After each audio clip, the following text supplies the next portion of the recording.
Selamat malam, perkenalkan nama saya Oriza Surya Hapsari dengan NPM 2717111107 dari kelas D. Di sini saya akan mengganti pertemuan 15 dengan video mengenai Natural Language Processing NLP. Apa itu NLP? Adalah bidang yang mencakup pemahaman dan manipulasi bahasa manusia oleh komputer dan memiliki banyak potensi untuk pengumpulan berita. Di sini, NLP itu biasanya mendengarnya dalam konteks analisis kumpulan besar dokumen legislatif atau dokumen lainnya dengan tujuan menemukan pola atau pengungkapan korupsi. Ada banyak aplikasi dari NLP termasuk dalam dunia bisnis. Oke, selanjutnya di sini eh, NLP sendiri adalah cabang dari AI yang memungkinkan mesin untuk membaca, memproses, dan menafsirkan maksud dari bahasa manusia, menggabungkan ilmu komputer, linguistik, dan pembelajaran machine learning untuk menjembatani komunikasi antara manusia dan mesin. Di mana tujuannya adalah untuk membuat komputer dapat memahami, memproses, dan berinteraksi dengan bahasa manusia secara alami. Selanjutnya, di sini ada beberapa penerapan NLP yang paling sering kita gunakan dalam sehari-hari, yaitu yang pertama ada chatbot dan asisten virtual, di mana digunakan untuk membangun chatbot dan asisten virtual yang dapat berinteraksi dengan pengguna dalam bahasa alami, memberikan respons, dan menjawab pertanyaan. Lalu ada analisis sentimen, untuk menganalisis, mengetahui opini dan sentimen dari teks yang diberikan seperti ulasan produk, tanggapan pelanggan, atau postingan di media sosial. Automation Translator, di mana NLP digunakan dalam sistem penerjemahan otomatis yang dapat memindahkan teks dari satu bahasa ke bahasa lain. Text Classification, NLP digunakan dalam klasifikasi teks untuk mengkategorikan teks ke dalam kategori yang telah ditentukan. Misalnya, apakah spam email atau klasifikasi berita. Tahapan dari dalam NLP, model NLP itu bekerja dengan menemukan hubungan antar bagian penyusun bahasa, misalnya huruf, kata, dan kalimat di mana kumpulan data teks itu kan. Nah, tahap pertama yang perlu dilakukan adalah mengumpulkan data berupa teks dari berbagai sumber. Data collection sebagai inputan. Arsitektur NLP kemudian diterapkan menggunakan berbagai metode untuk text processing. Text pre-processing ini sebuah model memproses teks dengan tugas tertentu. Nah, di sini ada lowercase ini. Kita ini kan kayak ada kapitalnya tiba-tiba di tengah. Nah, kita membuatnya agar teks menjadi format lowercase, format huruf kecil semua. Lalu ada punctuation punctuation removal, di mana menghilangkan tanda baca atau tanda khusus yang ada di dalam teks. Lalu ada stop words removal, menghapus kata-kata umum yang sering muncul tetapi tidak membawa makna penting dalam analisis. Lalu ada stemming and lemmatizing. Stemming adalah proses informal untuk mengubah kata ke bentuk dasarnya dengan menggunakan aturan heuristik. Dan lemmatization adalah proses yang lebih formal mencari akar kata berdasarkan morfologi kata menggunakan kamus. Library seperti Spacy dan NLPK menyediakan fungsi stemming dan lemmatization. Lalu ada tokenization, memecah teks menjadi kata atau potongan kata. Asalnya adalah berupa word index, yaitu kamus berisi kumpulan kata, di mana setiap kata diberikan nomor unik berdasarkan frekuensi dan representasi teks dalam bentuk sequence. Oke, selanjutnya, dalam tokenization itu ada beberapa teknik tokenisasi juga menginstruksikan bahwa model untuk mengabaikan token yang tidak penting dan demi efisiensi. Lalu ada padding. Setiap kalimat bisa punya jumlah kata berbeda, tapi deep learning butuh input dengan dimensi yang sama. Jadi kita harus menyamakan panjang sequence dengan cara teknik padding, menambahkan angka 0 di depan atau belakang. Contohnya saya makan, kalimat satu. Kalimat duanya saya makan, sate enak. Kan ini saya makan udah satu dua. Dan sisanya di sini itu sate anak kan nggak ada di kalimat satu, jadi kita pakai 0 0 di kalimat satu. Lalu untuk yang selanjutnya ada feature extraction, word embedding. Di mana word embedding adalah teknik untuk merepresentasikan kata di dokumen. Teknik ini memungkinkan kata-kata yang memiliki makna serupa memiliki representasi yang mirip dalam bentuk vektor angka berdimensi rendah. Nah, selanjutnya dari word embedding kita akan bergeser untuk mengetahui tujuan dari teknik ini, yaitu untuk mempertahankan informasi, sintaks, struktur kalimat, dan semantik makna kata, sehingga suatu kata dapat digunakan untuk memprediksi kata-kata di sekitarnya. Dalam framework TensorFlow, algoritma ini dapat digunakan dengan menambahkan embedding layer dalam model. Selain itu, terdapat beberapa metode lain dalam feature extraction, di mana adalah back of words, cara merepresentasikan teks dengan mengambil semua kata yang ada, tanpa memperhatikan urutan atau tata bahasanya. Yang dihitung hanya berada berapa kali setiap kata muncul dalam teks. Lalu ada TF-IDF, metode untuk mengukur seberapa penting suatu kata dalam sebuah dokumen dibandingkan dengan dokumen lain. Semakin sering kata yang muncul di dalam satu dokumen dan semakin jarang di dokumen lain, maka nilainya akan lebih tinggi. Lalu yang ketiga adalah modeling dan tahap lanjutan. Setelah teks berhasil diubah menjadi vektor numerik factorization, langkah selanjutnya adalah NLP, adalah memilih dan melatih model yang sesuai, baik itu model machine learning seperti SVM dan random forest, maupun deep learning seperti CNN dan RNN. Tergantung pada apakah data berlabel supervised atau tidak unsupervised.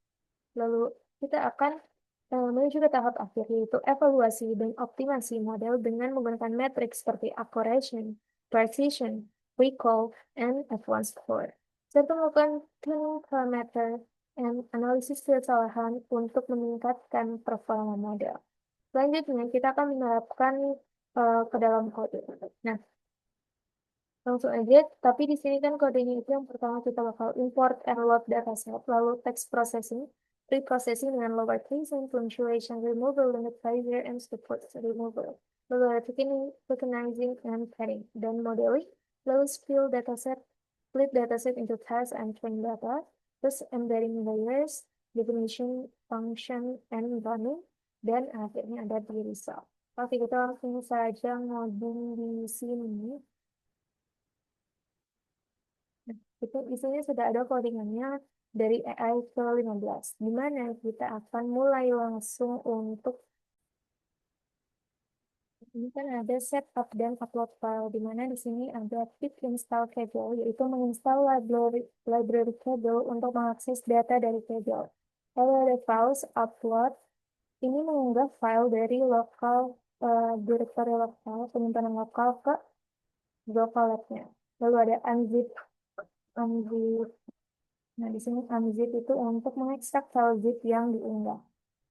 Selanjutnya, eh, kita akan membaca dan juga mengecek datanya. Di sini ada df-pd read csv, yaitu yang dari zip tadi itu kan ada restoran reviews csv ini yang akan kita pakai. Nah, di sini itu untuk membaca file data dari review restoran. Lalu kita akan mengecek df head ini, yaitu menampilkan 5 data teratas. Lalu def shape melihat jumlah baris dan kolom. Is not and sum ini untuk mengecek data kosong atau nol. Nggak ada data kosong. Lanjut, kita akan mempersiapkan teks, yaitu preprocessing. Teks preprocessing, di mana di sini ada NLTK download, itu untuk mengunduh resource untuk pengolahan bahasa. Lalu ada stop words, ini stop, itu mengambil daftar kata umum yang diabaikan. Lalu selanjutnya ada lemmatizers, untuk menginisialisasi lemmatizers sebagai penyederhanaan kata. Di sini ada function preprocess untuk membersihkan dan mengolah teks. Lalu ada clean view. Clean review itu untuk menerapkan fungsi ke semua data review. Ya, lanjut. Di sini kita tampilkan def head untuk melihat hasil review yang sudah diproses. Kalau ada ini ya, simbol-simbol tangan gini, terus kayak semuanya lower case guys. Oke, lanjut. Di sini kita bakal nambahin tokenisasi dan juga padding. Ada tokenizer untuk menyiapkan tokenizer di dalam teks. Lalu ada tokenizer fit on text. Itu untuk melatih tokenizer dengan teks review. Ada word index untuk mendapatkan indeks kata. Sequences untuk mengubah teks ke urutan angka. Threaded untuk menyamaikan panjang urutan dengan threading. Selanjutnya, di sini kita akan melihat hasil token sequence dan juga padding dari si word index, sequences, dan threaded. Nah, panjang sekuensisnya adalah 1000, melihat jumlah datanya itu 1000.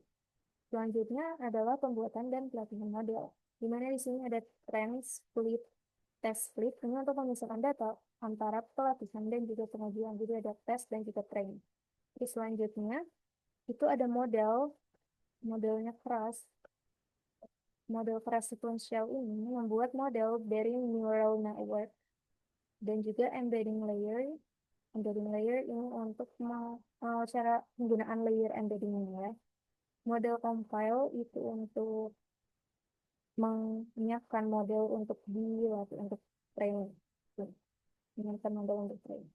Nah, setelah itu kita akan model fit ini melatih model selama 30 epoch. 30 epoch ini udah di runnya udah muncul tuh dari si trace RSSI callback history bisa dicek. Nah, nanti selanjutnya kita akan memprediksi sentimen. Gimana memprediksi sentimen ini? Itu kita akan fokus ke function dari single process, reprocessing, dan juga sentimen prediksi. Nah, di depth preprocessing ini itu fungsi preprocessing untuk satu kalimat. Lalu dari predict sentiment, function ini itu untuk memprediksi label dari kalimat. Nah, predik sentimen yang dipanggil di sini itu adalah menampilkan hasil prediksi untuk lima kalimat. Nah, hasilnya apa sih? Di sini, kalimat the food was delicious and the surprise was a good. Itu prediksinya adalah positif. Lalu, I hated the experience, it was terrible. Itu negatif. Itu karena di sini kan ada probabilitasnya. Kalau probabilitasnya ini kan 0,86, jadi dia akan positif. Dan ini probabilitasnya 0,37, dia itu negatif. Nah, not bad, but I wouldn't come back. Ini juga negatif karena probabilitasnya setelah dihitung itu hanya menghasilkan 0,24. Lalu di sini ada absolutely love it. Nah, di sini positif ya, karena probabilitasnya itu 0,7.